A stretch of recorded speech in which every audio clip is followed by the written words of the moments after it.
causa por parte de 8 universidades de América Latina, públicas y privadas. Autor de diversos libros de metodología de la investigación publicados por McGraw-Hill y otras editoriales. Actualmente es director del Centro de Investigación y coordinador académico del doctorado en Administración en la Universidad de Celaya. Muchas gracias, doctor. Bienvenido, adelante. Un saludo a todos los participantes. Quiero en primer lugar agradecer a la doctora Marta Aguilar Trejo, rectora de la Universidad de Celaya, institución en la cual laboro, a la maestra Ana Cuevas Romo, coordinadora del Centro de Investigación, a Iván Ibarra, director de Informática, a Adrián Reyes Flores del área de Informática, a Lorena Maldonado y a mi padre, el doctor Roberto Hernández Galicia, por sus comentarios a esta ponencia. Mi padre Roberto Hernández Galicia fue uno de los fundadores de la epidemiología y la salud pública o la salud pública en México en los años 60 y todavía vive. Bueno, pues vamos a comenzar a proyectar la presentación, la iré intercalando junto con algunas vistas de un servidor.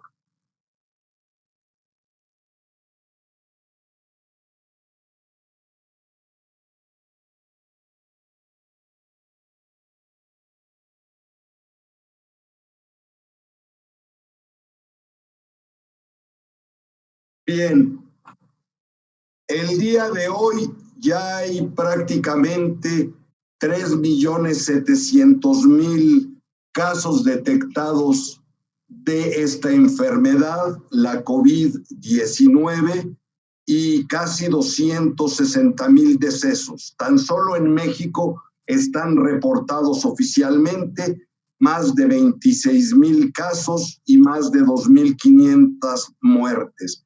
En Perú, más de 51.000 casos y casi 1.500 fallecidos. En Colombia, más de 8.000 casos y casi 380 muertes. Bien, la pandemia como problema de investigación. Me voy a dirigir a ustedes en esta presentación para tratar el tema desde la metodología de la investigación, más que puramente desde el punto de vista de la salud pública o médicamente, sino desde el abordaje de los métodos de investigación. Bueno, todos sabemos esta pandemia, el hecho es que un nuevo virus, el coronavirus SARS-CoV-2, comenzó a aparecer y provoca una enfermedad infecciosa que se conoce comúnmente como COVID-19. Emerge en la ciudad de Wuhan, provincia de Hubei, megalópolis con más de 14 millones de la población. Al inicio hay un brote de neumonía de causas desconocidas. Los primeros casos fueron vinculados al mercado de mariscos y pescados de Huanan, el cual fue cerrado el 1 de enero de 2020. Una semana después, el 7 de enero, las autoridades chinas de los institutos de salud confirman que se ha identificado un nuevo coronavirus. El 30 de enero, el director de la Organización Mundial de la Salud toma la decisión de declarar una emergencia de salud pública internacional a consecuencia de que el virus se exporta a otros países. Así, el Centro Chino para el Control y la Prevención de las Enfermedades realiza una actualización epidémica y una evaluación del riesgo de COVID en enero, y el documento describe la evidencia sobre lo que se sabe acerca de la causalidad del patógeno, su epidemiología y sus características clínicas, y como enfermedad, su diagnóstico y la gestión y las medidas de prevención. Y aquí nos encontramos que a mediados de febrero, poco más de 50.000 casos se confirman en diferentes laboratorios detectados en China, de los cuales 1.600 ya habían fallecido y se convierte, como todos sabemos, en pandemia mundial. Ahora bien, ¿qué estudios pueden realizarse sobre el propio virus y la enfermedad conocida como COVID-19? Todos sabemos y siempre lo hemos comentado, en la investigación tenemos tres grandes enfoques: el enfoque cuantitativo, que es sistemático, relativamente lineal, que una etapa precede a la otra y vamos avanzando hasta plantear un problema de investigación, seguir los pasos, la revisión de la literatura, la visualización del alcance, elaborar hipótesis, diseñar un esquema de investigación, definir una muestra, elegirla, recolectar datos, analizar y elaborar el reporte, y la investigación cualitativa que nosotros representamos de manera circular, que comienza con una idea, se plantea un problema y al mismo tiempo que estamos concibiendo un diseño, recolectamos, analizamos datos. Y el enfoque mixto que hemos propuesto, en donde se combinan la recolección y análisis de datos cuantitativos y cualitativos para llegar a resolver un problema complejo de investigación. Ahora bien, en el caso de los estudios sobre este virus y la pandemia y la enfermedad, el marco teórico, si revisamos los decenas de estudios que se han producido desde el mes de enero sobre el virus, vemos que su marco teórico está constituido por pandemias y epidemias previas. Casi todos los artículos científicos, por tratarse de un coronavirus, incluyen el síndrome respiratorio del Medio Oriente, el MERS, y el síndrome respiratorio agudo severo, que es el SARS, donde se describe su etiología, su fisiopatología, los síntomas, los signos, el diagnóstico. Y también todos los estudios incluyen una cronología de los hechos en Wuhan y cómo se inició la pandemia y los datos de la evolución en el mundo hasta realizar el propio reporte de investigación. Esta es la estructura que se está siguiendo para diferentes tipos de estudios sobre el virus y la enfermedad de COVID-19. Ahora, ¿qué estudios podemos hacer y se están haciendo respecto a esta pandemia? Primero tenemos a los estudios cuantitativos exploratorios causales. Y digo exploratorios porque estamos ante un nuevo virus. Estos estudios que ya han comenzado a publicarse, cuantitativos exploratorios causales, como tema de investigación o como idea de investigación, son la naturaleza y características del SARS-CoV-2. También se hicieron al principio y se siguen haciendo análisis de la secuencia del genoma, de su estructura, la manera como está mutando, qué porcentaje hace mutación y la velocidad de esa mutación, que en ocasiones, aunque es ligera, ha sido 1 o 2 veces por mes. Este sería un estudio mixto en laboratorio porque obviamente el análisis de la secuencia del genoma, su estructura, es cuantitativo, pero la mente del investigador también trabaja de manera cualitativa para ir construyendo categorías alrededor de qué es este virus, cómo se comporta en relación a virus previos como el MERS, por ejemplo. También implica el análisis de su dispersión y formas de contagio, que fueron los primeros estudios mixtos, tanto en laboratorio como en campo, con la población afectada, y el análisis de su origen y transmisión a humanos, que es un estudio mixto complejo. Así tenemos que como producto de investigación se ha obtenido el mapa filogenético de sus relaciones genéticas entre los genomas que se obtuvieron de personas infectadas con SARS-CoV-2. También ya ha habido estudios cuantitativos exploratorios para correlacionar la sintomatología entre sí, es decir, qué síntomas presentan la gente que se enferma de COVID-19, y hemos encontrado, todo el mundo sabe, los síntomas severos como la fiebre, neumonía, secreción nasal, tos, y otros que se han ido descubriendo en estudios que se han hecho para correlacionar la sintomatología presente en la enfermedad, más recientemente problemas de olfato, dolor de cabeza, dolor de garganta, la pérdida de olfato y el sabor, náuseas, diarreas, lesiones en la piel, inclusive en estudios dentro del último mes, y otras reacciones autoinmunes.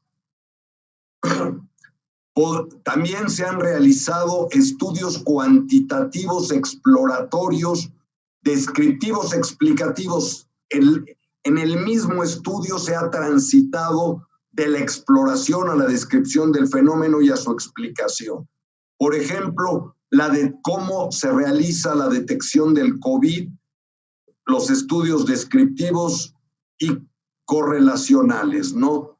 La prueba de referencia, que es muy importante para, a partir de obtener una muestra, viene la conversión de ARN a ADN media transcriptasa inversa, ¿no? Se extrae, obviamente, saliva o cualquier otro elemento, y de ahí se empieza el análisis para al final evaluar si el paciente efectivamente tiene el virus o no, si está presente a través de la reacción de PCR, y este es el indicio de la presencia del virus. Y hay otras pruebas que se han ido desarrollando, como el test de anticuerpos, los test basados en CRISPR-Cas13, que están en fase de pruebas, el procedimiento que se conoce como Sherlock, las pruebas rápidas que detectan el ARN, el vírico, el análisis de la sangre que detectan la inmunidad adquirida. Por otro lado, también se han hecho estudios cuantitativos exploratorios para generar tipologías. En el caso de las tipologías, pues se refieren, por un lado, a los perfiles de casos asintomáticos, síntomas leves, sintomatología grave y sumamente crítica, por diferentes tipos de población definida, registrados en los sistemas de salud o por muestreo probabilístico. Era muy importante a estos estudios, por un lado, conocer ante qué estamos expuestos, es decir, un análisis del virus es la parte exploratoria, descriptiva y causal, y por otro lado, generar la tipología de los perfiles de casos de la enfermedad provocada por el virus. También estudios para generar la tipología para el tratamiento en las unidades de cuidados intensivos por los ministerios de salud, ya sea pacientes con enfermedad respiratoria no complicada, pacientes con neumonía leve o con neumonía severa, con síndrome de distrés respiratorio, con sepsis y con shock séptico. como estamos viendo hasta ahora, obviamente los estudios todos han iniciado como exploratorios porque estamos ante un nuevo fenómeno. Más estudios exploratorios descriptivos, la caracterización de enfermos y efectos, que son estudios mixtos con una base cuantitativa, y tenemos el caso del estudio de Huang, que en base a registros clínicos de ingreso, bitácoras clínicas de médicos y enfermeras, y aquí esto es un dato cualitativo, observación cualitativa, entrevista clínica inicial con datos cuantitativos y datos cualitativos, mediciones de laboratorio, rayos X de torso, y utilizando el formato que se desarrolló estandarizado para este tipo de afecciones, los formularios de registro de caso modificados para infecciones respiratorias agudas graves, la caracterización clínica que hace la Organización Mundial de la Salud y el Consorcio Internacional de Infecciones Agudas Severas y Emergentes. Es decir, se empezaron a desarrollar ya protocolos para evaluar, y en los primeros estudios no había registros médicos electrónicos, por tanto se recurrió a la entrevista con pacientes y familiares para caracterizar el efecto del coronavirus en la producción de citoquinas, quimioquinas en la fase aguda de la enfermedad, ¿no? Entonces se utilizaron ya procedimientos estandarizados, pues, para detectar la enfermedad y el virus detrás de ellos. Y empezaron los primeros estudios que fueron publicados hacia finales de enero, estudios cuantitativos exploratorios descriptivos, como este estudio de Huang, donde nos hablaba de diferentes pacientes de distintas edades que estaban ya sea en las áreas generales del hospital, marcado en azul, o en áreas intensivas, para empezar a ver, pues, qué tan grave era la enfermedad. Y se empezaron a hacer muchos estudios exploratorios que iniciaban como cualitativos, y hemos visto que en estos meses, a partir de enero a mayo, hay muchos estudios, o hay diferentes estudios donde se observa un nuevo síntoma, y entonces se focaliza la investigación en esa nueva observación cualitativa para empezar a estudiar el planteamiento del problema, y estos estudios van hacia mixtos. Por ejemplo, un grupo de médicos descubrieron que pacientes con COVID están propensos a desarrollar coágulos de sangre, lo cual puede originar complicaciones que podrían causar incluso la muerte. Un investigador sugiere por observación que el COVID no provoca inflamación pulmonar del epitelio y se dificulta la respiración, sino que sobreviene una trombosis en las arterias del sistema circulatorio de los alvéolos. Y esto es lo que está provocando diversos casos. En términos sencillos, sí hay las ramas arteriales en el sistema circulatorio, pues empiezan a desarrollar coágulos y sobrevienen complicaciones. La pregunta es, los problemas de coagulación en la sangre parecen estar muy extendidos en los casos graves de COVID, pero ¿por qué? Y así surge una investigación con una serie de hipótesis.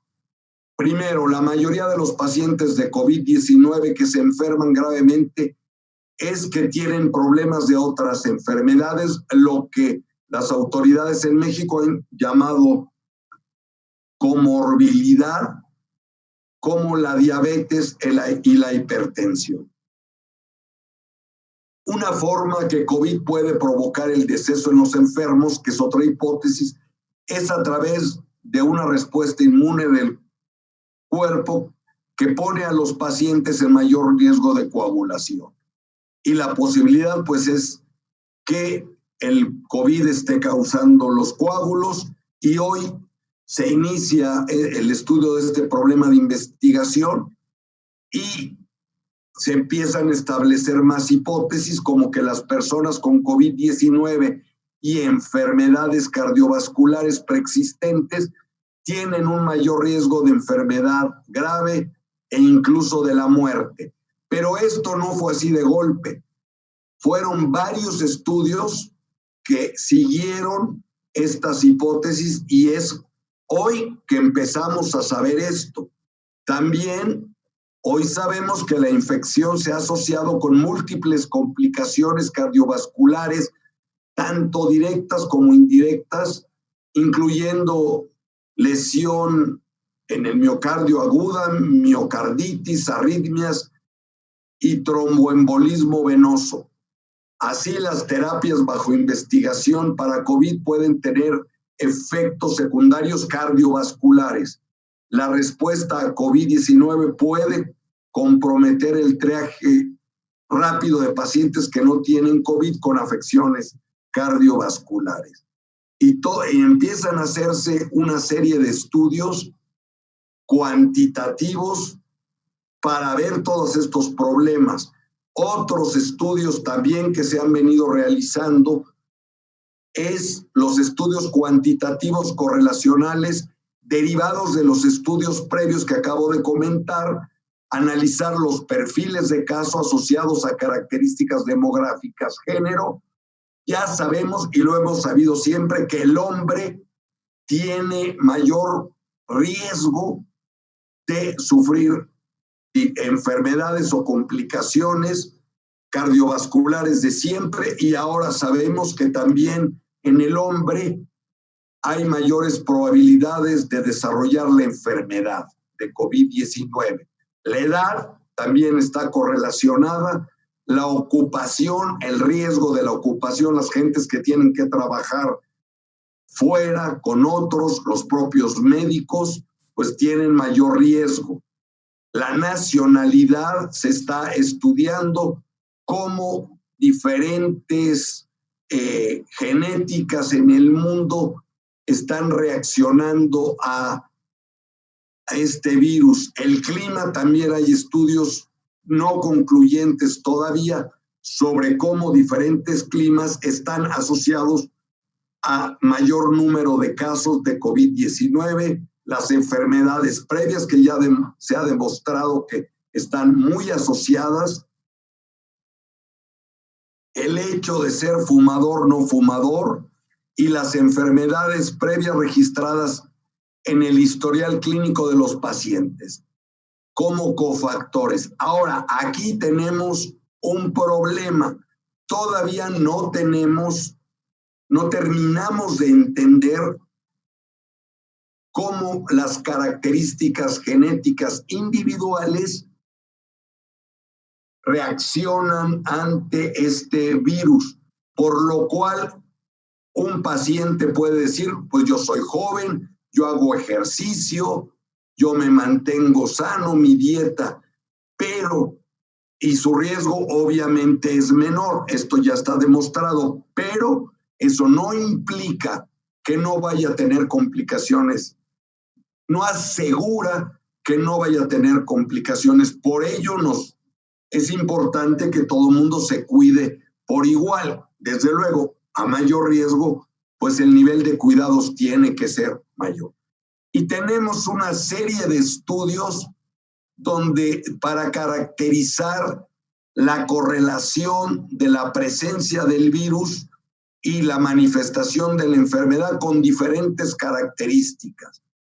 El primer estudio lo hizo Huang, donde empezó a analizar o correlacionar la edad, el género, si se habían estado expuestos al mercado o no, si fumaban o no, los factores de comorbilidad como la diabetes, la hipertensión, enfermedades cardiovasculares, pero la muestra es muy pequeña y los primeros estudios han empezado a trabajar con pequeñas muestras y hasta ahorita falta publicar los estudios en diferentes países.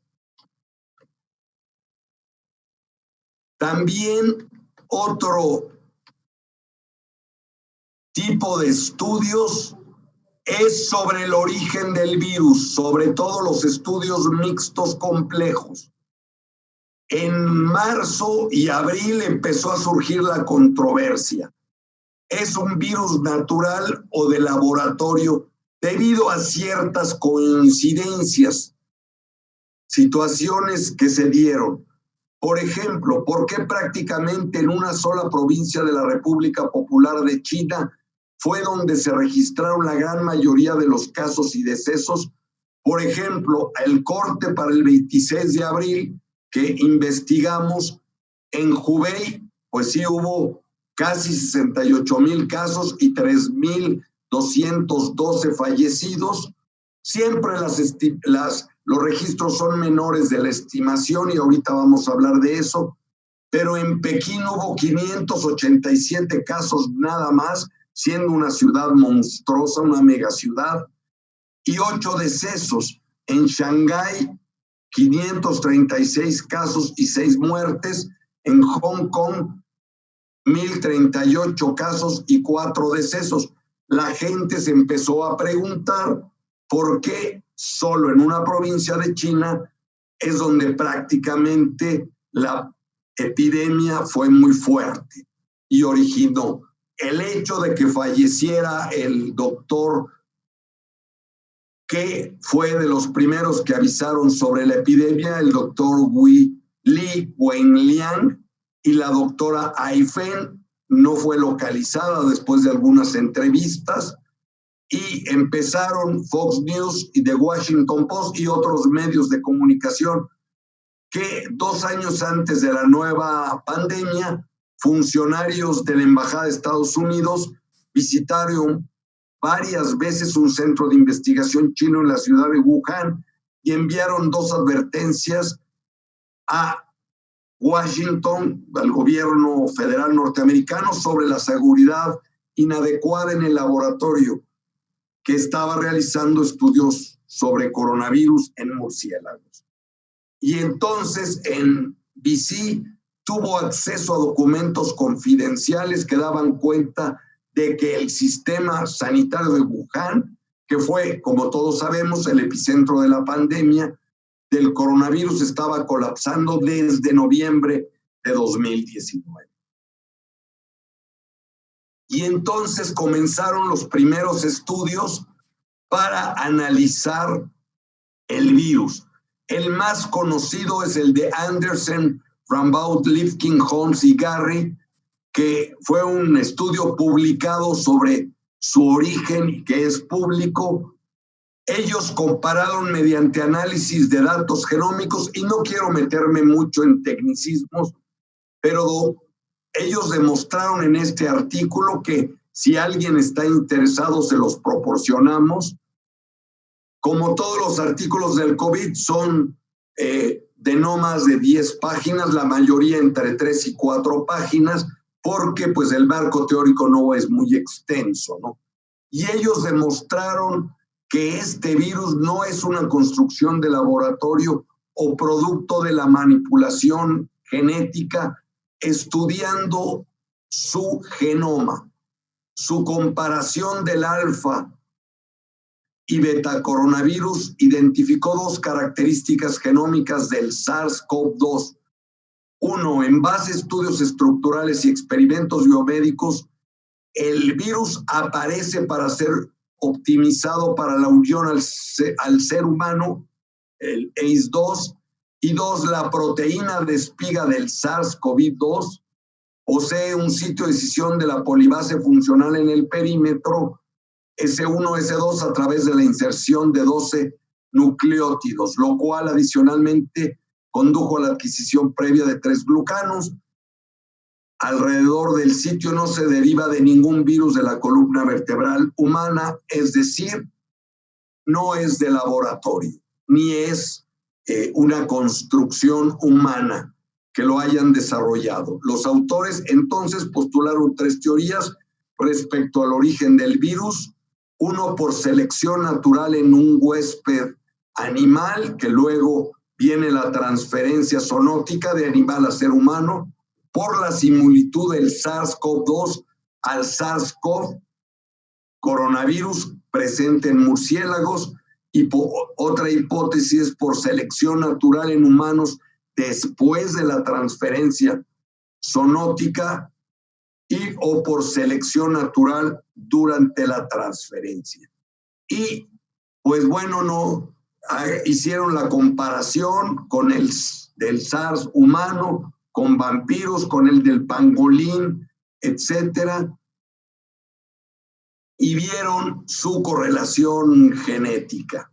Entonces demostraron que no es un virus de laboratorio. Por otro lado, tenemos que se están haciendo ya varios estudios cuantitativos causales, predictivos. Un estudio que hicieron los centros de salud en China, que es un estudio univariante. Como ustedes saben, el modelo de regresión y otros modelos estadísticos pues analizan las causas del fenómeno y los efectos. En el primer estudio, al respecto, quedaron asociadas a una mayor mortalidad la edad, la enfermedad coronaria previa a la diabetes y la hipertensión, y ajustando el modelo de regresión logística, la que más resultó significativa es la edad, que es, y en México el promedio de edad, pues sabemos que es entre 46 y 50 y tantos años, y tenemos nuestro problema de tendencia a la obesidad, y esto está haciendo que la mortalidad sea mayor en México por estas causas. Pues de hablar, somos un país que tiene problemas de edad. También el embarazo ha sido desafortunadamente correlacionado, el tipo de vivienda, también por el hacinamiento de las personas, ¿no? Hay otro estudio de Ruan y sus colegas donde otra vez incluyeron la edad, la presencia de una infección secundaria, de una enfermedad subyacente y los indicadores de inflamación en la sangre elevados, y pues estos son altos predictores de un desenlace fatal. De todos estos estudios, si a alguien le interesa, se los podemos ir proporcionando.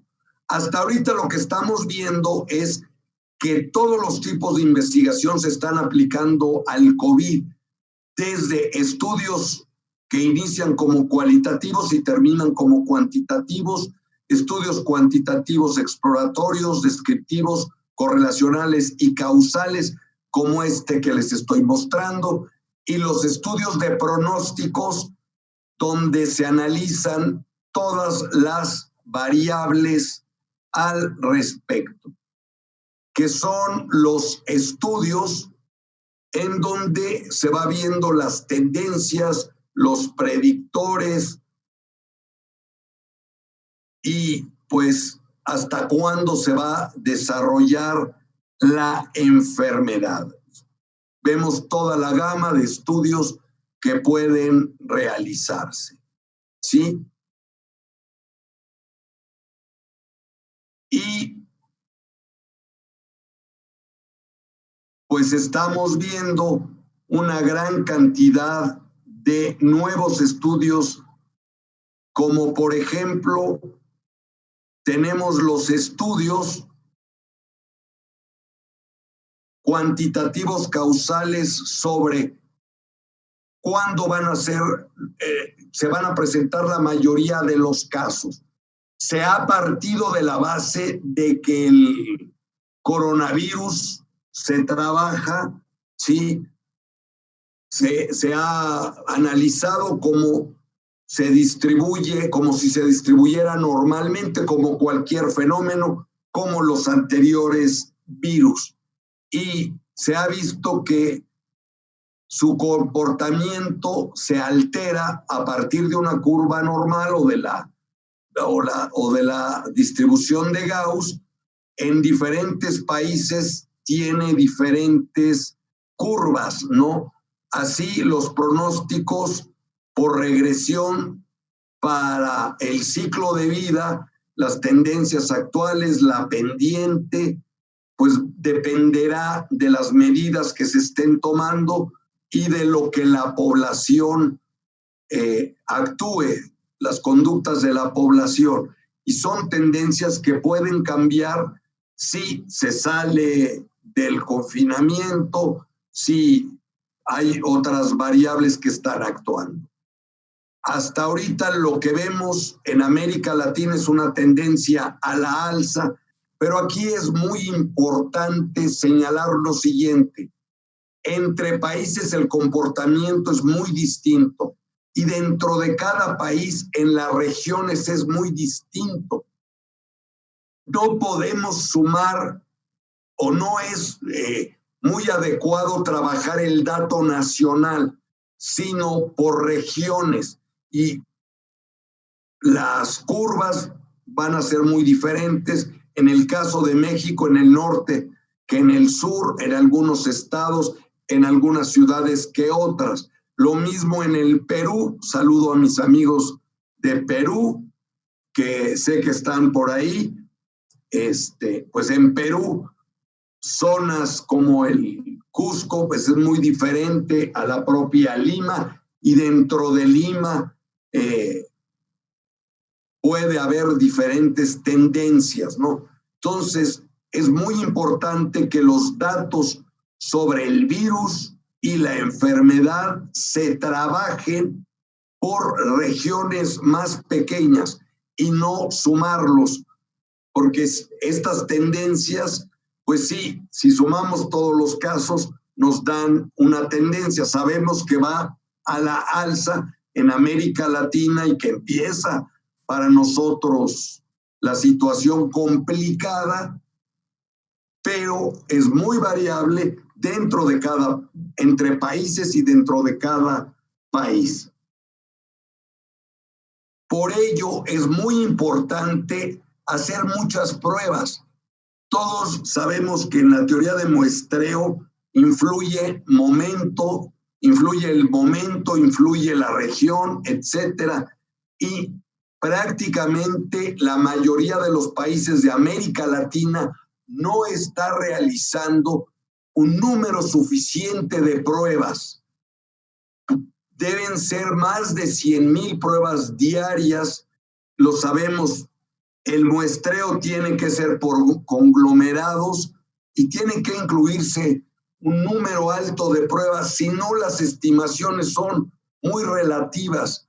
Si es nada más por el registro de casos, todos los asintomáticos o una gran mayoría de ellos no está siendo detectada. Por eso tenemos que hacer muchísimas pruebas y los escenarios de salida, por ejemplo, el que han hecho Bloomberg y otras, pues que hablan de fechas, de cuándo puede terminarse en 3 escenarios diferentes según las medidas, pues es relativo. En México se habla de que como país hay 3 escenarios, el 10 de junio, el 22 de junio y el 7 de septiembre. En el caso de Colombia, de Perú, estamos hablando del 23 de mayo, 2 de junio y 28 de julio.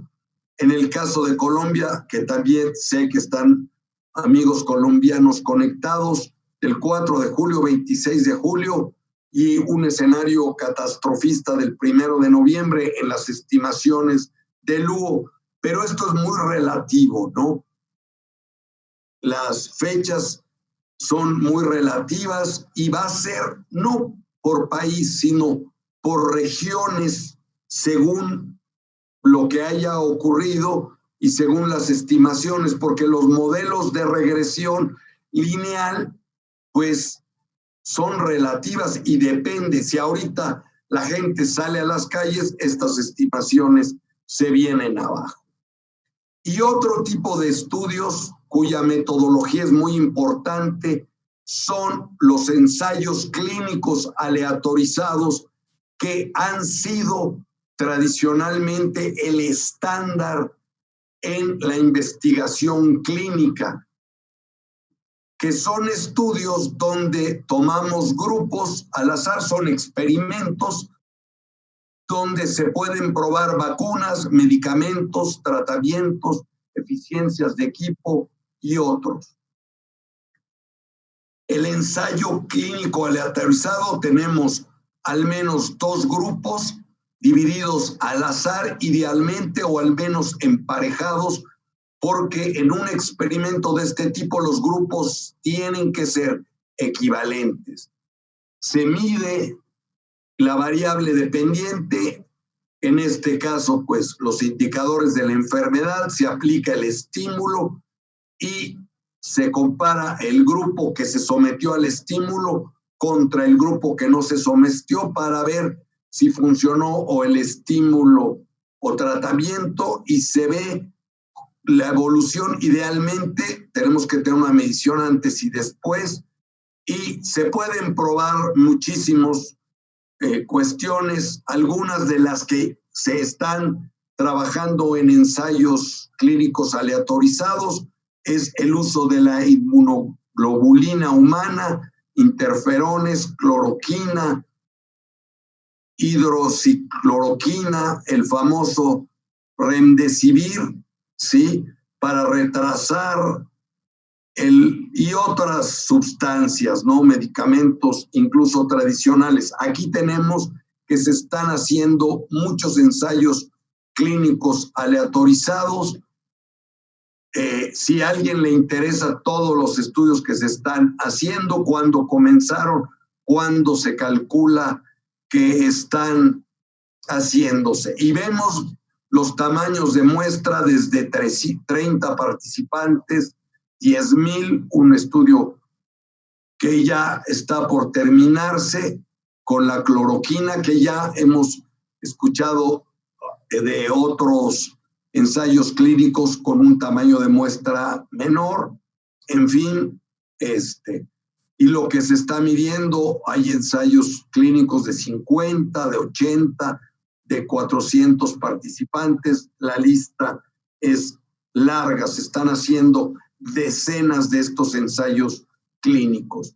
Pero a veces el experimento no prueba la hipótesis de investigación. Hemos leído mucho del remdesivir y lo acaba de aprobar la FDA en Estados Unidos, que es el organismo que aprueba este tipo de estudios. Pero tuvimos un estudio que fue exitoso en animales, pero en un experimento con humanos no mejoró la condición de los pacientes ni redujo la presencia del patógeno en el torrente sanguíneo. En este estudio, 158 personas recibieron el tratamiento experimental. Su porcentaje de decesos fue 13.9 en el grupo experimental y 12.8 en el grupo de control, y la diferencia no fue significativa. Pero en otros sí se probó la hipótesis en un estudio, sí, aprobado por la FDA, sí, pero fue un solo ensayo clínico. Aquí es donde vemos que hay un ensayo clínico que dice que no se prueba la hipótesis de que este medicamento funcione, y otro de que sí. La FDA pues toma un par de estudios y aprueba. Yo creo que es un poco arriesgado, pero bueno, la situación tal vez lo amerite, pero desde el punto de vista de investigación se requerirían por lo menos 5 o 6 ensayos clínicos con diferentes tipos de pacientes para asegurar, ¿no?, los ensayos clínicos sobre la vacuna. Analicemos metodológicamente cómo son estos ensayos, cuáles son los pasos del proceso de investigación genérico. A propósito de este nuevo virus, siempre un ensayo clínico comienza con un objetivo: identificar y confirmar el patógeno bajo estudio, el virus o bacteria, y luego se estudia y conoce la secuencia genética y sus variantes, porque hay variaciones del virus. En México, nuestro virus es 99.97, similar al de Wuhan, y se estudian las condiciones de su multiplicación, su ciclo de vida y virulencia, así como otras variables de interés a partir de la obtención de la cepa vacuna. Después se desarrolla una plataforma para su análisis en base al ADN o ARN, es decir, o el ácido desoxirribonucleico o ribonucleico. Se desarrolla un compuesto, se preparan los reactivos y comienza la fase 1, los estudios preclínicos, que incluyen varios análisis de toxicidad, investigaciones farmacológicas sobre su acción, duración y efectos potenciales o colaterales. Se analiza y se ve todo lo de la estabilidad de la sustancia activa, y vienen más estudios de farmacocinética, absorción, distribución, metabolismo y excreción, estudios toxicológicos reproductivos, etcétera, pruebas de mutagenicidad, el desarrollo de un esquema de dosificación. Y luego esto se hace en animales primero y luego viene la fase 2 en humanos.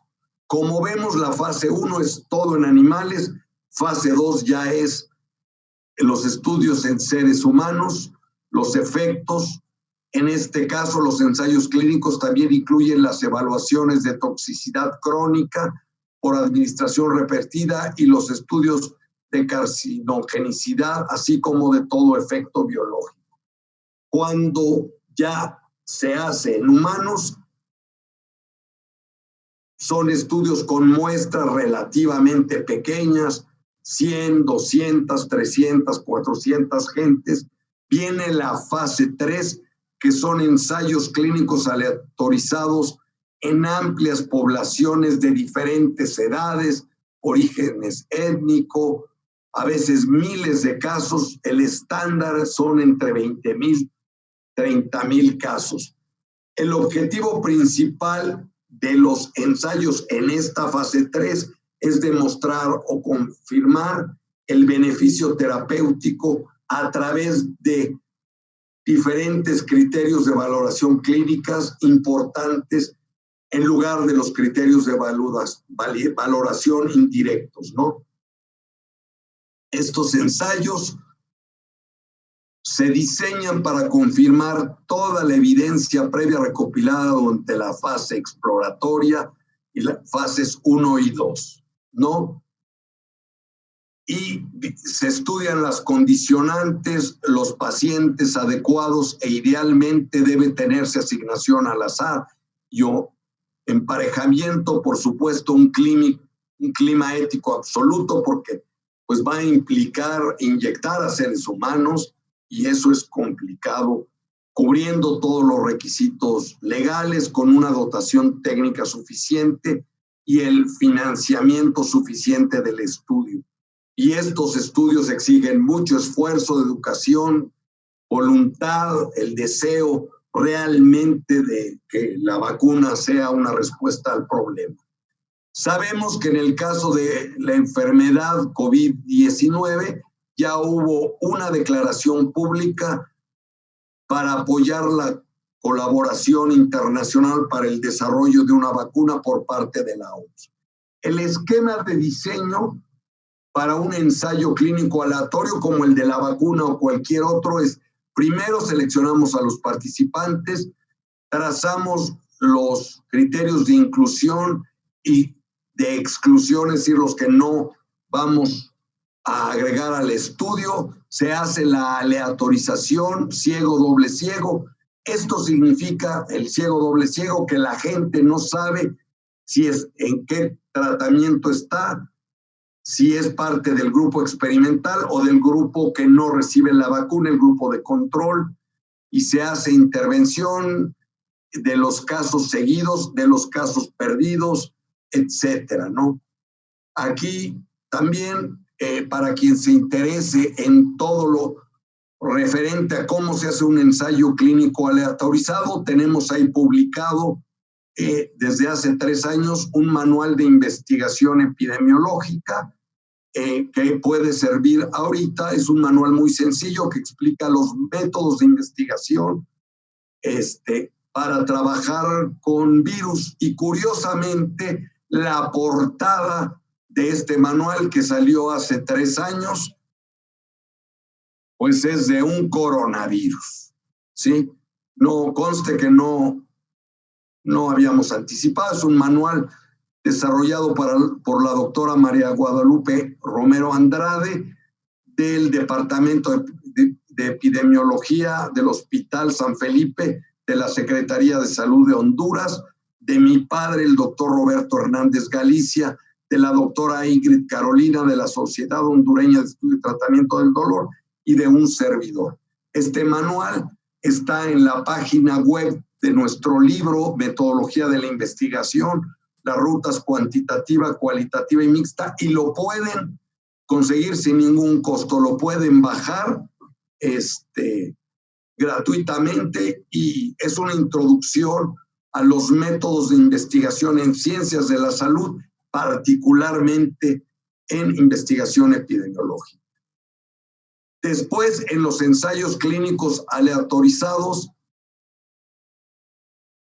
vienen las etapas posteriores que hoy por la pandemia se están realizando de manera simultánea, que son los estudios sobre la capacidad de producción, control y calidad y distribución de los posibles medicamentos. Sabemos el proyecto de la OMS, el proyecto Solidaridad para el Desarrollo de Vacunas, pues tenemos varios decenas de proyectos. El de la Universidad de Oxford, que probablemente sea el más avanzado, que ya está en fase 2.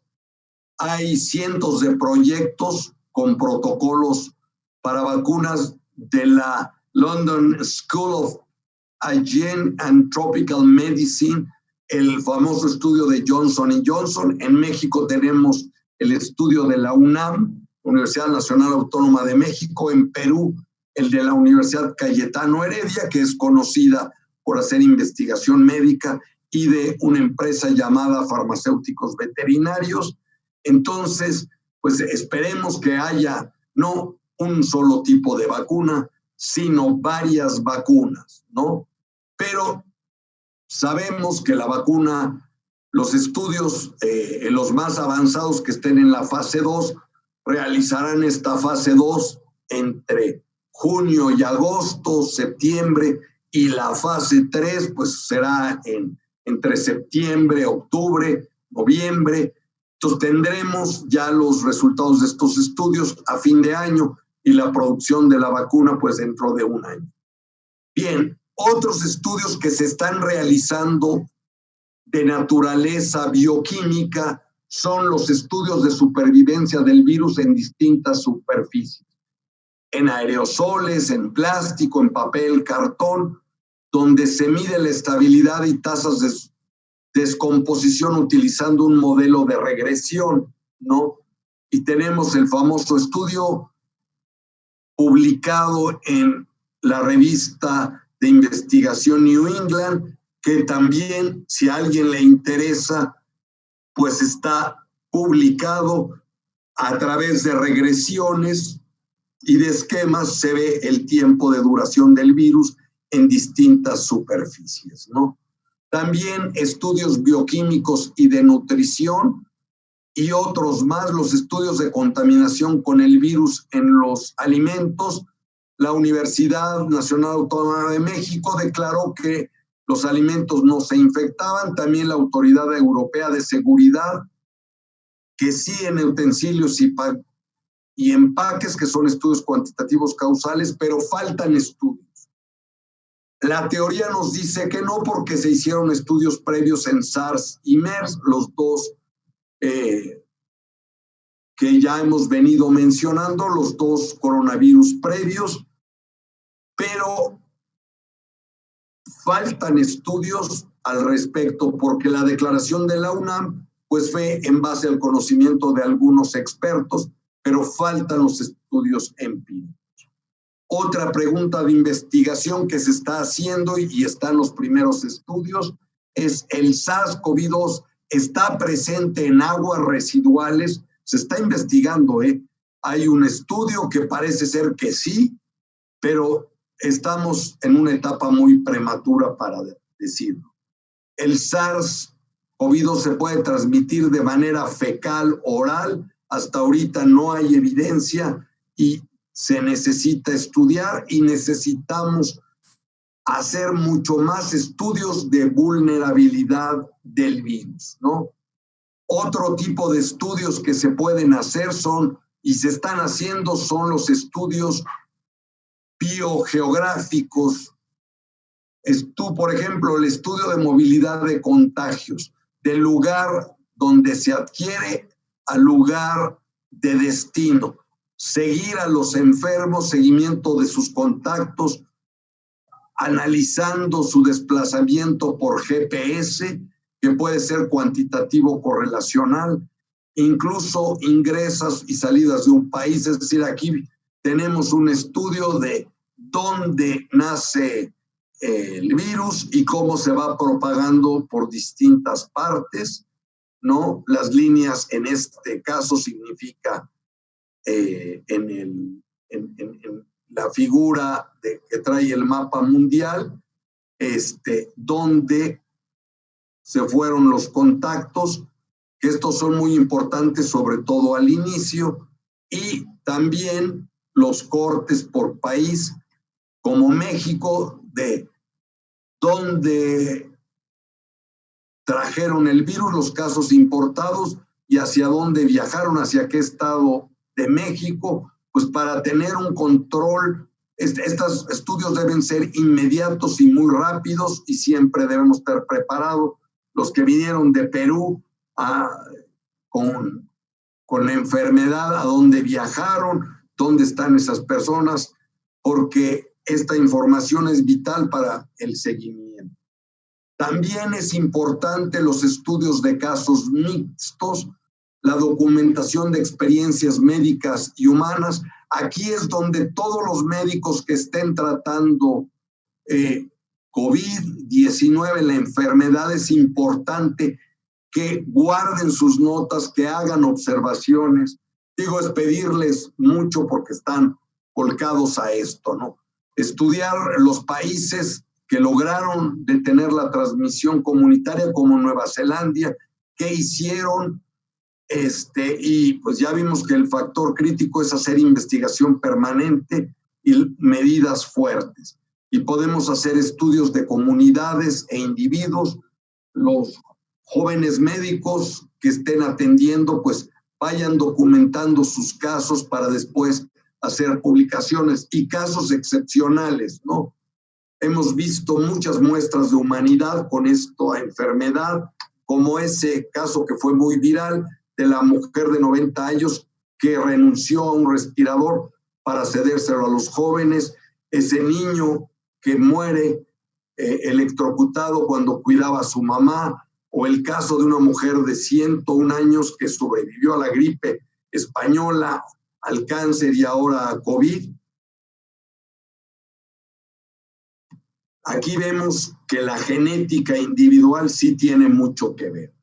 Y obviamente estudios en diferentes áreas, en economía y negocios, investigaciones cuantitativas, por ejemplo, respecto al impacto económico de la propia cuarentena, del ciclo del propio COVID y de cuando empiecen las actividades, estudios sobre la supervivencia de empresas e indicadores económicos o financieros del desempeño de las mismas, como rentabilidad, margen neto, rotación de activos, liquidez en poblaciones y periodos determinados, porque otra vez no podemos generalizar lo que pasa en una ciudad de lo que pasa en otra ciudad. Tenemos que hacer estudios por ciudad, por tipos de empresas, por sectores, giros, tamaño y características predeterminadas, analizando cómo estaban antes en estas variables, en estos indicadores, antes y después. En la Universidad de Celaya hemos hecho estudios con pequeña empresa antes y ahora, después del COVID. Vamos a hacer la comparación, cuáles eran sus problemáticas antes y ahora, cuáles son sus problemáticas. Anticipamos o podemos hipotetizar que son de supervivencia, ¿no? Y podemos hacer estudios de reconstrucción causal retrospectiva o prospectiva, es decir, de los indicadores financieros de las empresas ahora, regresarnos al pasado para analizar sus causas, o en el momento actual hipotetizar variables y ver prospectivamente qué va a ocurrir con esas empresas, ¿no?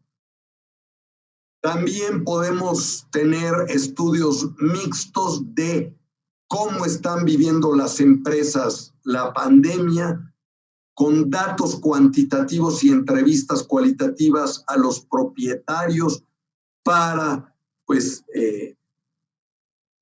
analizar o estudiar sus percepciones de todo lo que está pasando y reconstruir la situación, ¿no?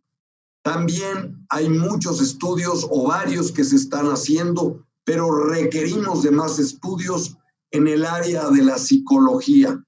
Los efectos psicológicos, estudiarlos, variables psicológicas de los tratamientos médicos, porque a veces en los estudios clínicos aleatorizados se olvida el punto de vista individual. Sí, se analiza como grupo, el grupo experimental que se somete al tratamiento, al medicamento, mejora o no mejora contra el grupo de control, pero también qué pasa con el paciente, cómo le afecta psicológicamente esos tratamientos médicos, cómo evalúa la autopercepción del estado de salud, que son estudios mixtos.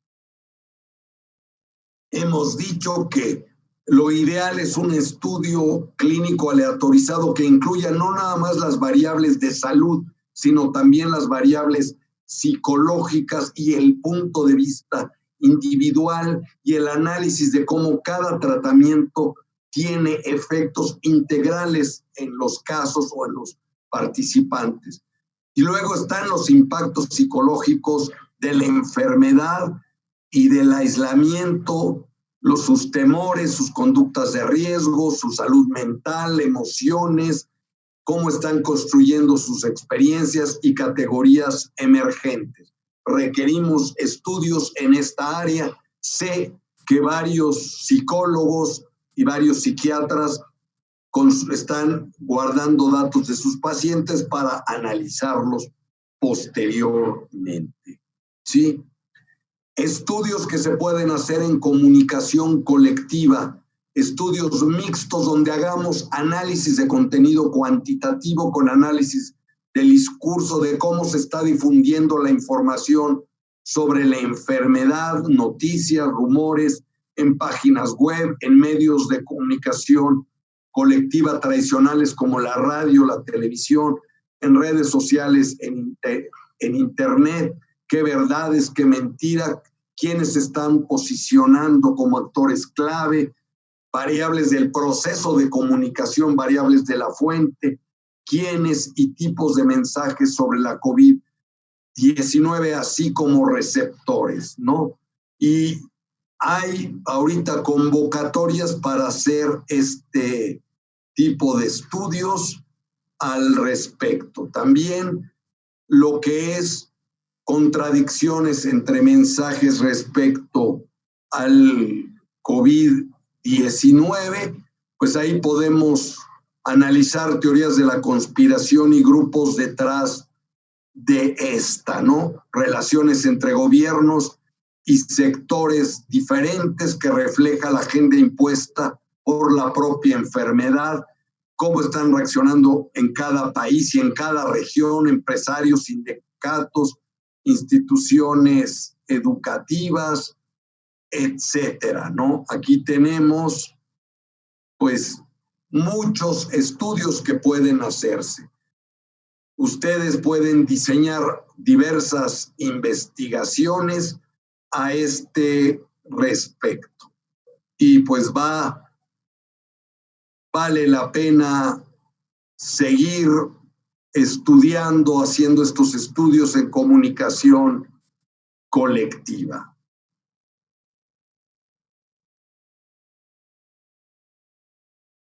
También otras indagaciones, impactos en el clima a consecuencia del confinamiento. Ya empiezan a hacerse estudios a nivel mundial por zonas de contaminación atmosférica. También todos los estudios aquí las universidades pueden aprovechar para analizar los efectos de la enseñanza en línea sobre el aprendizaje, comparando los promedios de sus alumnos antes, la parte cualitativa, con variables como el aprovechamiento escolar, la motivación hacia el estudio, qué están opinando los jóvenes de la enseñanza en línea en estos momentos. Por otra parte, la industria editorial puede analizar si hay incremento en la lectura de e-books, el uso de redes en Internet para el aprendizaje, etcétera. Y hay un punto que quisiera tocar para ir empezando a concluir en algunos puntos importantes. Hemos desaprovechado la oportunidad de tener una vacuna ya desde 2002 y en 2016. ¿Qué ocurrió en 2002? Esto es algo muy conocido. En la provincia de Cantón, otra vez en China, surgió una epidemia de un virus hasta entonces desconocido, el SARS, el cual se encontró era originado por un coronavirus que había pasado de animal a ser humano. Se desató una epidemia en aquella época que incluyó 29 naciones y tuvo más de 8,000 infectados y casi 1,000 decesos. Comparado con ahora, pues es nada. Comenzaron a trabajar una vacuna, llegaron a la fase 2. Recordemos que la fase 2 es con animales, concluyeron la fase 2. Pero en ese momento se controló la epidemia y se abandonaron los proyectos porque ya no era negocio.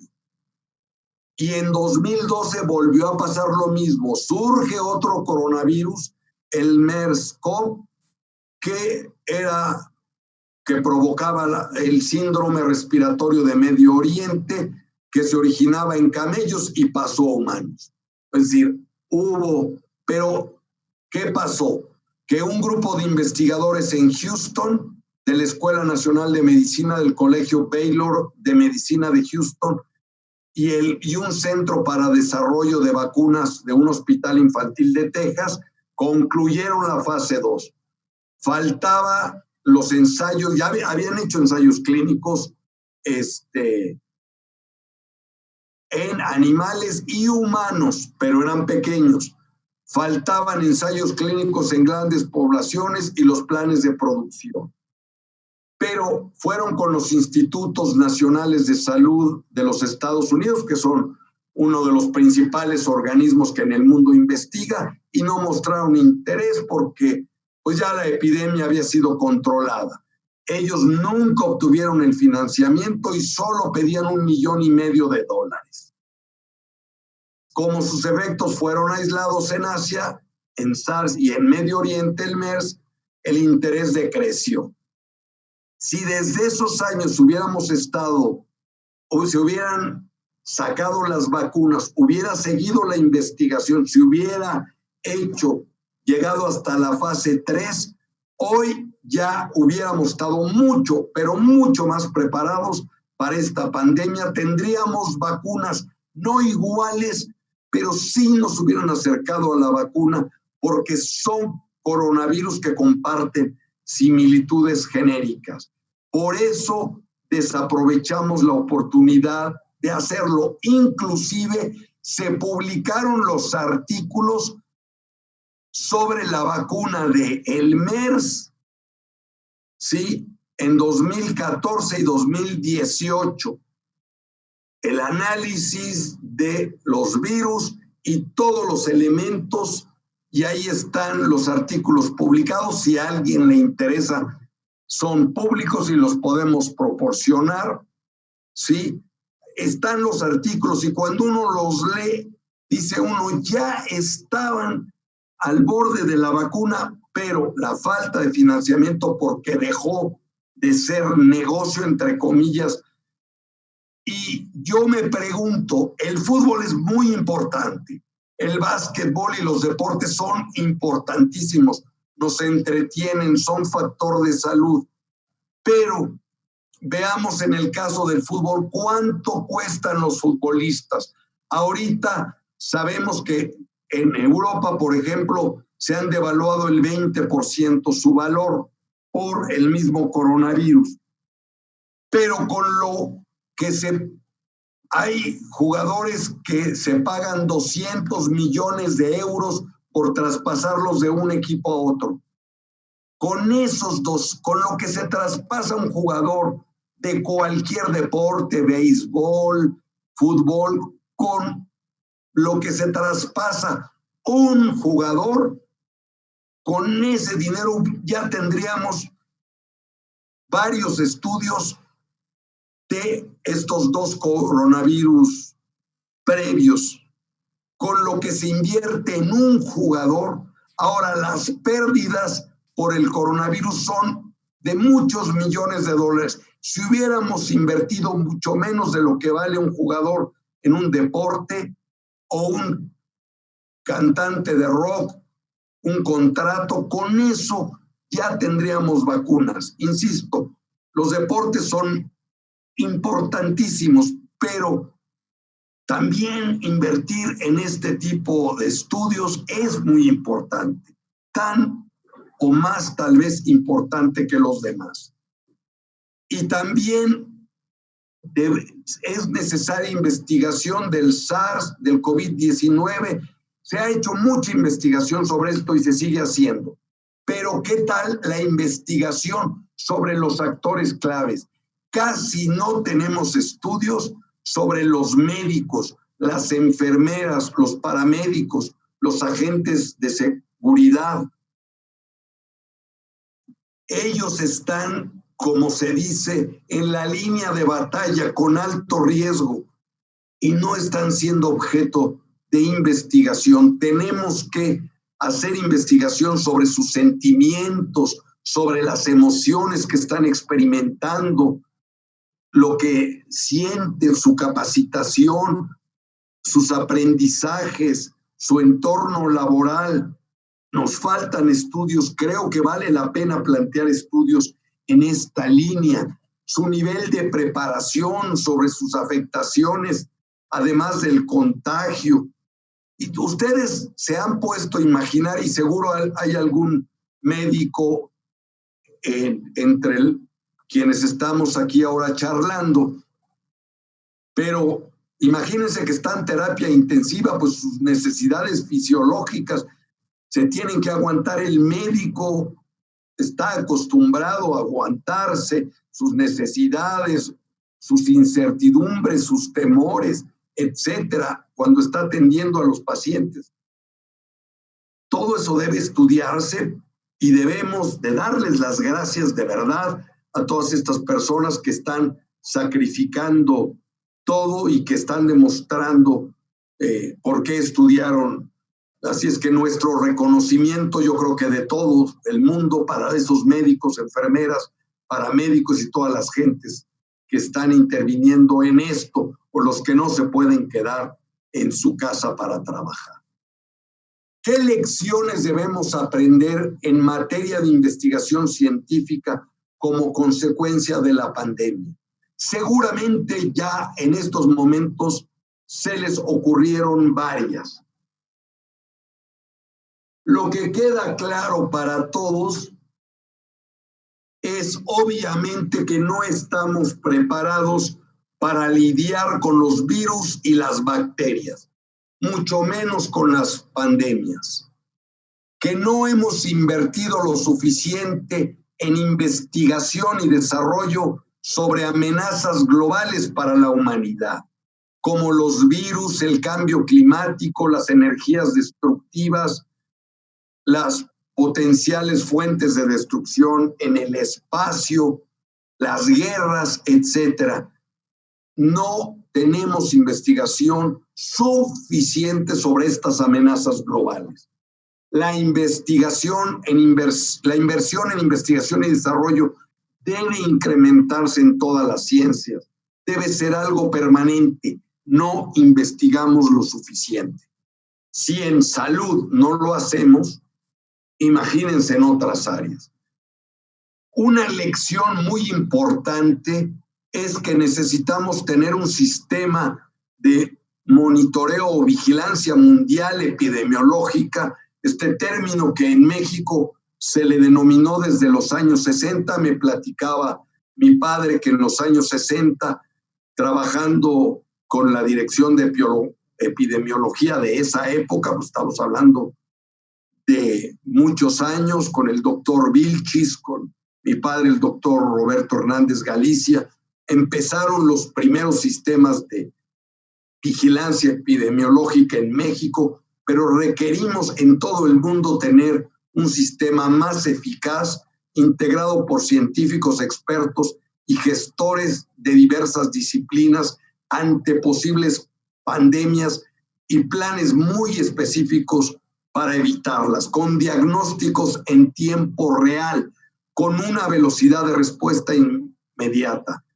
La Organización Mundial de la Salud debe ser mucho más estricta con todos los países y enfocarse en aquellos donde pueden emerger nuevos patógenos, porque los virus y bacterias seguirán evolucionando. Recordemos nuestras clases de secundaria sobre Darwin. Los virus y bacterias van a seguir evolucionando.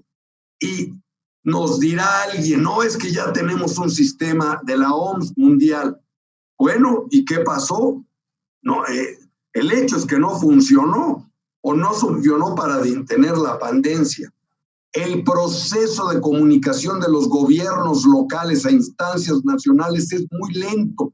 De aquí a que en Wuhan surge un virus,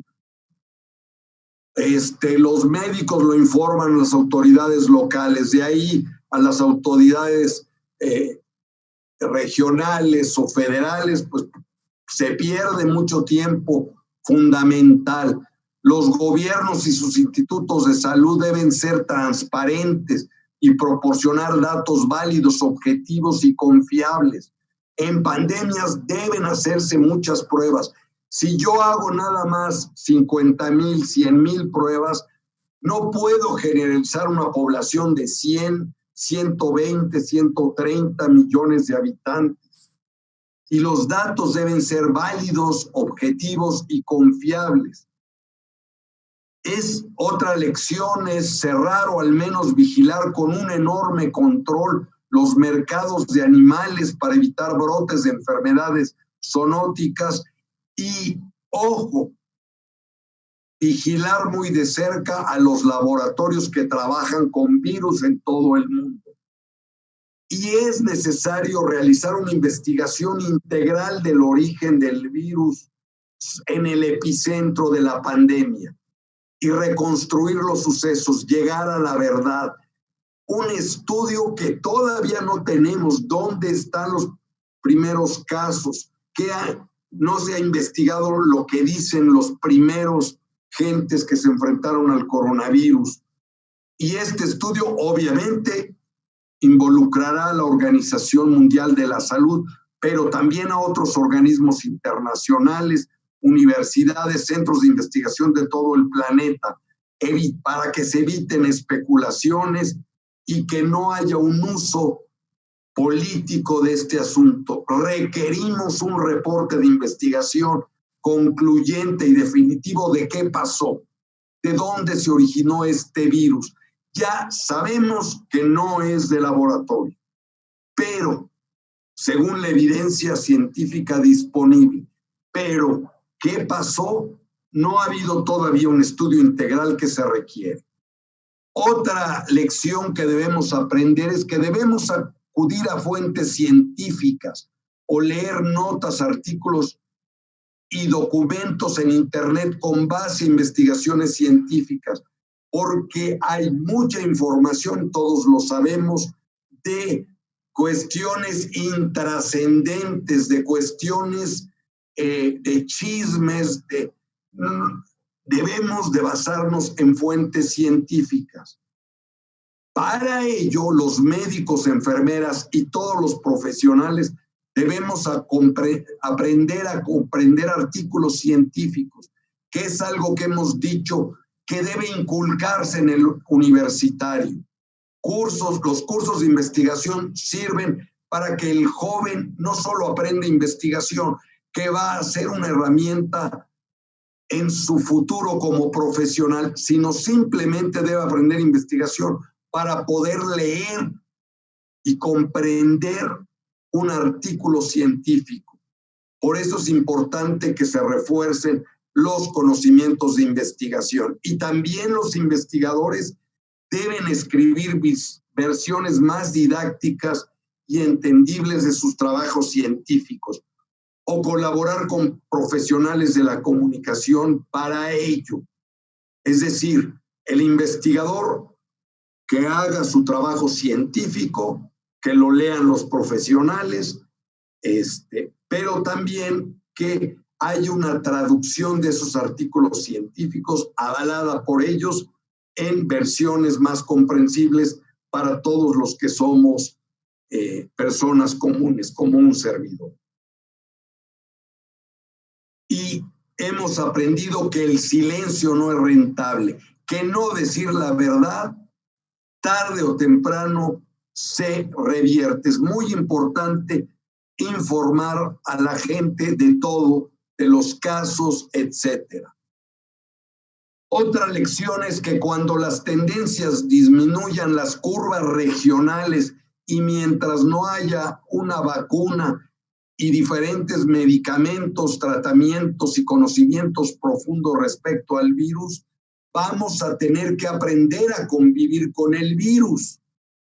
Y pueden seguirse presentando algunas oleadas o zonas o focos ya no de pandemias, sino de epidemias. Pero tenemos que seguir con las mismas medidas, manteniendo la distancia, el cubreboca, la higiene, cuidando a la población más vulnerable, la que tiene factores de comorbilidad altos. Y sabemos que todo va a cambiar después de la pandemia. Estamos, como decía un amigo mío, ante un nuevo mundo. Van a cambiar nuestras formas de gobierno, los sistemas de salud y educativos. Esperemos que esto nos ayude a ser más humanos. Van a cambiar, ahí les muestro una foto de este cambio. Indígenas que cambian ahora sus artesanías por comida, ¿sí? En la Ciudad de México. Estos esquemas, y pues estamos ante una nueva situación. Ahora, finalmente, ¿qué nos va a liberar de esta pandemia y evitar futuras catástrofes de este tipo que seguirán ocurriendo? Pues la investigación científica. Como siempre he mencionado, Dios ha puesto en nuestras manos la razón y la gran herramienta que es la investigación científica. Ahora está en nosotros usarlas para el bien común y la protección de la humanidad. Muchísimas gracias.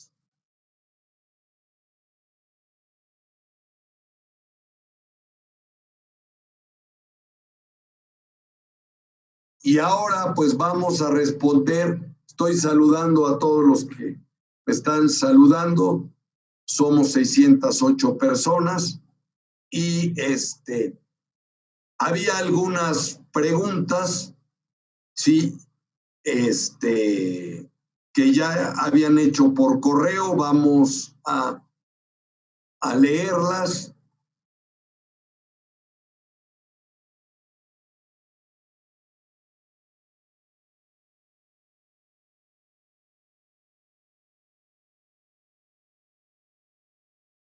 Y vamos a intentar responder.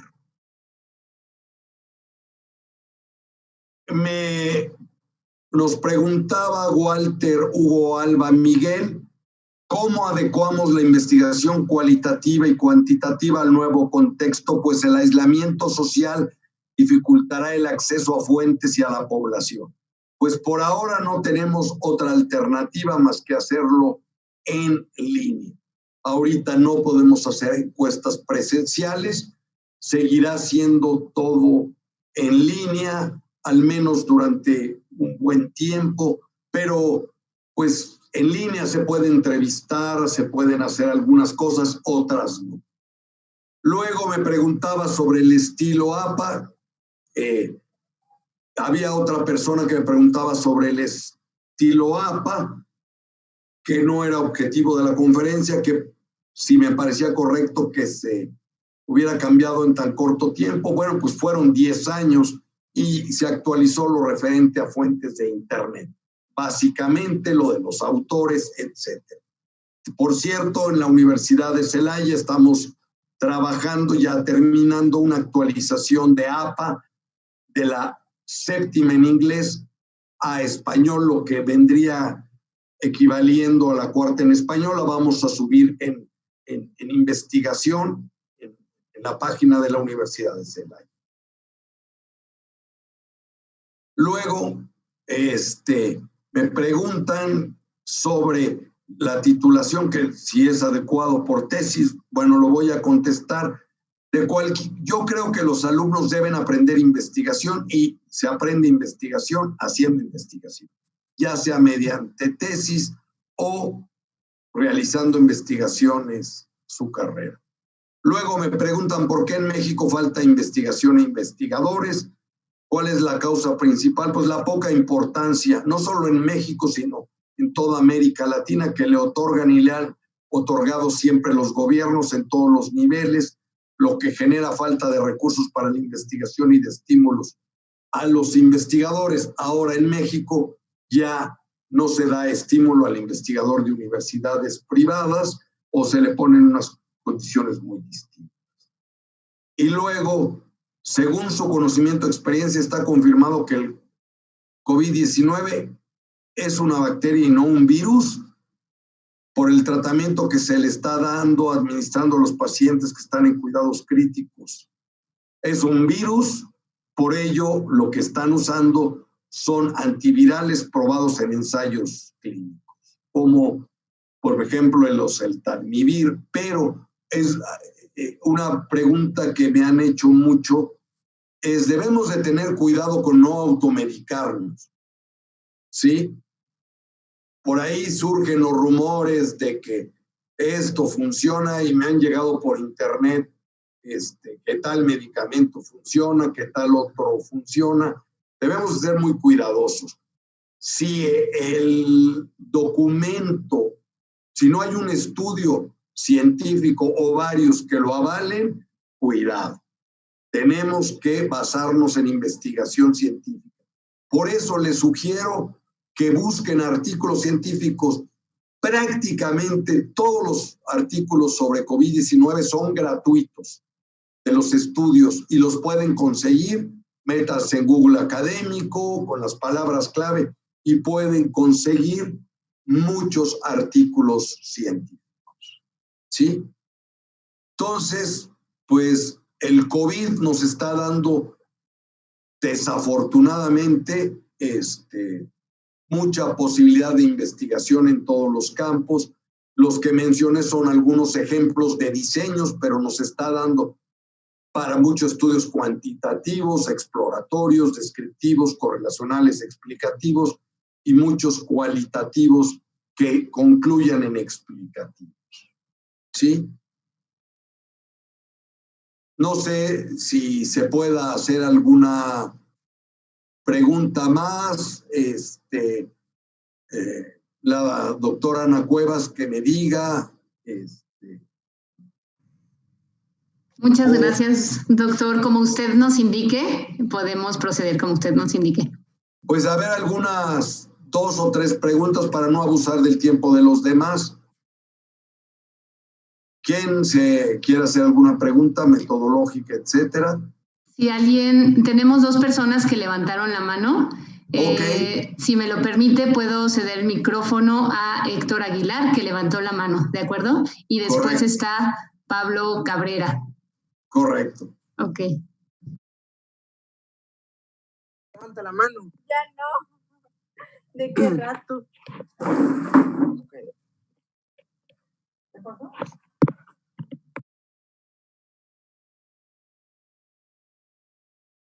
Héctor, tienes apagado tu micrófono.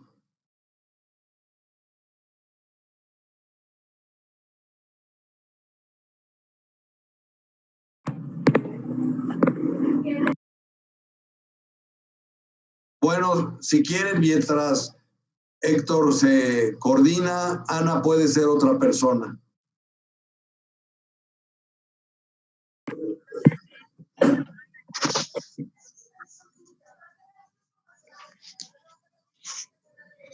Hola, buenas tardes, doctor. ¿Me escucha? Sí. ¿Cómo está? Pablo Cabrera le habla desde La Paz, Bolivia. Y buenas tardes también a todos los participantes. Doctor, mi pregunta, y no sé si es que ya se lo había tocado antes, pero obviamente esta crisis que estamos atravesando a raíz de lo del COVID está transformando mucho la manera en que interactuamos y la manera en que nos desenvolvemos, ya sea como personas o profesionales. ¿Usted cree que el perfil del investigador debería mutar o modificarse de alguna manera a raíz, obviamente, de esta experiencia con la pandemia? Bueno, no, yo creo que los básicos del investigador, para mí, ¿qué es lo más importante de un investigador? El primer lugar, ganas de hacer investigación, actitud, proactividad a la investigación, y eso no cambia, sea en tiempos anteriores, antes, después de una pandemia, antes o después de esta enfermedad de COVID-19. Creo que lo más importante es que el investigador tenga motivación, deseos, ganas de hacerlo. Segundo, también tan importante que tenga sentido humano para que su investigación sirva para algo. Y ese algo es mejorar a la humanidad en un aspecto pequeño, grande, etc. Eso no cambia. Lo único que cambia es la manera de comunicación, pero creo que la esencia de un investigador no va a cambiar y siempre será la misma. Alta motivación, deseos, y porque los conocimientos se adquieren. Lo más importante es esa actitud y amor y pasión por la investigación. No sé si contesté a la pregunta.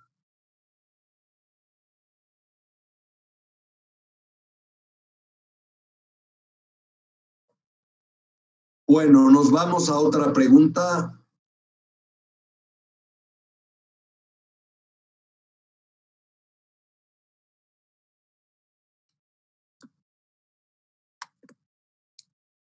Sí. No sé si me están dando la palabra. Sí, buenos días. ¿Me escuchan? Sí, poco, ¿se puedes acercar más al micrófono? Sí, Handris García de Colombia. Doctor Sampieri, ¿cómo está? Muy Mi bien. pregunta es más enfocada en, pues estoy acá precisamente con estudiantes de investigación de pregrado y en el tema de mercadeo, ¿cuáles podrían ser como las investigaciones que se pudieran dar con la pandemia? Algunos estamos investigando sectores que se han visto perjudicados, en especial turismo y los sectores de servicios. ¿Es posible hacer, mi pregunta va enfocada, ¿es posible hacerlo ahorita con ganas de proyectar o pronosticar consumo o impactos en el comportamiento del consumidor? ¿Se podría hacer en estos momentos o sugiere usted que se haga la investigación post pandemia? O si se puede hacer ahorita, ¿qué deberíamos investigar relacionado con el comportamiento del consumidor?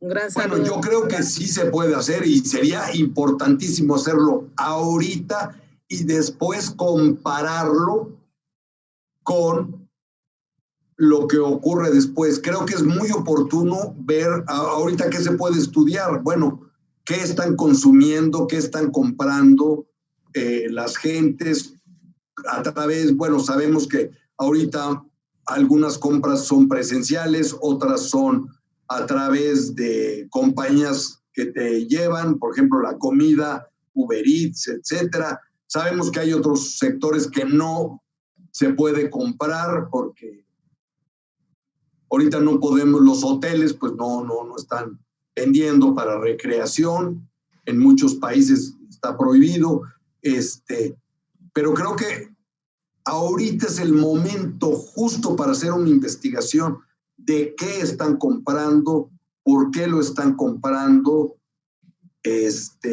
cómo están comprando, a través de qué medios están pagando, qué empresas están floreciendo dentro de la crisis, cuáles están totalmente caídas y volver a repetir esta evaluación ya en el momento en que empiece a salir en un segundo momento de la pandemia y luego ya después que esté resuelto lo de la pandemia, cuando ya la gente esté vacunada, cuando ya prácticamente sean casos aislados, volverlo a hacer y creo que vas a tener un estudio extraordinario y estás en el momento de hacerlo.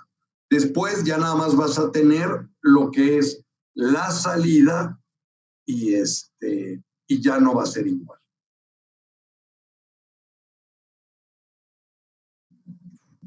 Muchas gracias, doctor. ¿Le parece 2 preguntas más? Perfecto. Entonces, continuaríamos Víctor Chero y después Luis Carias. Víctor Chero, adelante. Está activado su micrófono para que pueda hacer su pregunta. Perfecto, gracias. Saludos desde Lima, Perú. Doctor Hernández, usted presenta en su obra, y también lo señala hoy, lo ha señalado ahora, estos 3 enfoques interesantes de la investigación, ¿no? El enfoque cuantitativo, el enfoque cualitativo y el enfoque mixto. Pero al parecer todo apunta a que el enfoque mixto podría ser una investigación que brinde resultados más completos. ¿Podría ser así?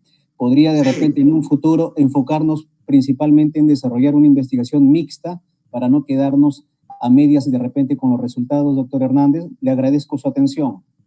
Sí, definitivamente. Vemos que los estudios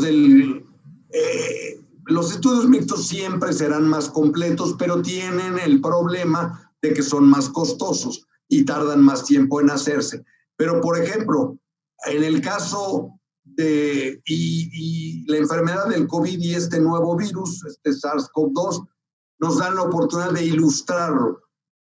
Obviamente, para estudiar al virus, pues son estudios cuantitativos para conocerlo, pero los ensayos clínicos, que son típicamente cuantitativos, los experimentos son en la escala cuantitativo-cualitativo, están en el extremo cuantitativo, pero se ayuda muy bien de explorar, aunque demostremos cuantitativamente que la vacuna también los sentimientos, las preocupaciones de la enfermedad, cómo perciben el hecho de vacunarse, etcétera, también es importante.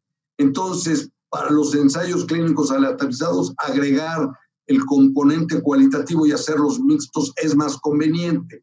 Los estudios de vulnerabilidad de poblaciones tienen que ser mixtos porque incorporas lo mejor de lo cuantitativo y de lo cualitativo y eso te potencia tu capacidad de estudio. Lo mismo los estudios de correlaciones entre factores de riesgo y desarrollo de la enfermedad o de ciertos indicadores de salud, pues también mixto, entrevistando al paciente sobre cuestiones que no se detectan en el laboratorio tan fácilmente, como ciertas costumbres, ciertos patrones, porque yo puedo ser un hombre muy sano, etcétera, que me mide en el laboratorio y me dice, tú no tienes riesgo de COVID, pero ¿qué tal si yo se les olvida preguntarme que soy médico y que soy urgenciólogo pues eso es cualitativo y cambia. Sí, creo que los estudios mixtos son más apropiados para la mayoría de los problemas de COVID. Para los estudios psicológicos, para los estudios económicos en las empresas, creo que sería mejor. ¿Sí respondí? Ok, gracias. Muchas gracias. Y terminamos con la última pregunta de Luis Carias. Adelante. Sí, buenas tardes. Buenas tardes, Luis. Buenas tardes, doctor Roberto. Mire, aquí con una pregunta, saludos de Guatemala. Con respecto a la vacuna, yo estaba leyendo información acerca que es el anticuerpo y cuál sería el proceso, el procedimiento de la investigación o cuánto tiempo podría salir la vacuna, porque estaba investigando que este anticuerpo sería también transmitido por seres humanos. Sí. Bueno, ya vimos el procedimiento de la vacuna. Si te regresas a la presentación, la vacuna se desarrolla por ensayos clínicos aleatorizados en 3 fases, que es lo que explicábamos en la conferencia, la fase 1, la fase 2, la fase 3, ¿no? Recordándote, la fase 1 son estudios en sí del virus y en animales. La fase 2 es en humanos, y la fase 3 es en humanos a gran escala. Pero sabemos que la vacuna no va a estar, en el mejor de los casos, en diciembre de este año, enero, febrero, y de aquí a que se produce y se difunde, pues realmente podemos hablar de una vacuna en los primeros meses del año entrante. Irán saliendo unas, otras. Lo importante va a ser que todo el mundo tenga acceso y que se produzcan, digamos, el aspecto crítico es el ensayo clínico aleatorizado con muestras muy grandes de diferentes etnias, orígenes étnicos, géneros, edades, etcétera, para realmente estar seguros. Antes, el procedimiento, el estándar era de 10 años, pasó a 2 o 3 años, y pues es a 1 año prácticamente, ¿no? Pero no va a estar antes, así es que vamos a convivir con el virus, tenemos que acostumbrarnos a estas medidas por un largo tiempo. Puede haber rebotes, puede haber epidemias en ciertas zonas, es muy difícil de predecir, dependerán de muchas variables, pero sí, antes de esa época no, y va a volver a agarrar en el invierno de muchos. Parece ser, según algunos estudios, que puede ser un virus estacional. Entonces, pues vamos a ver si es estacional, pues va a tener sus épocas, climas, etcétera, donde más, pero pues hay ya 3 estudios al respecto y va a haber muchos más estudios para ver qué tan estacional es. Estamos ante un nuevo virus y pues hay que echarle muchas ganas en investigación. ¿Sí? Muchas gracias. Pues, bueno, perdón. Sí. Bueno, pues les quiero dar las gracias por tomarse el tiempo de estar. Quisiera nada más ver los que tienen prendida su cámara. ¿Qué les pareció a ver, levanten la mano y a ver si puedo ir viendo más cámaras. Pero dedos bien. ¿Alguna? ¿No? Entonces, ¿no perdieron el tiempo?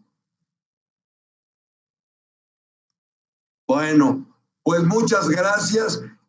Nos escriben un correo si quieren algún artículo. Se va a grabar, se está grabando esta conferencia y se va a subir.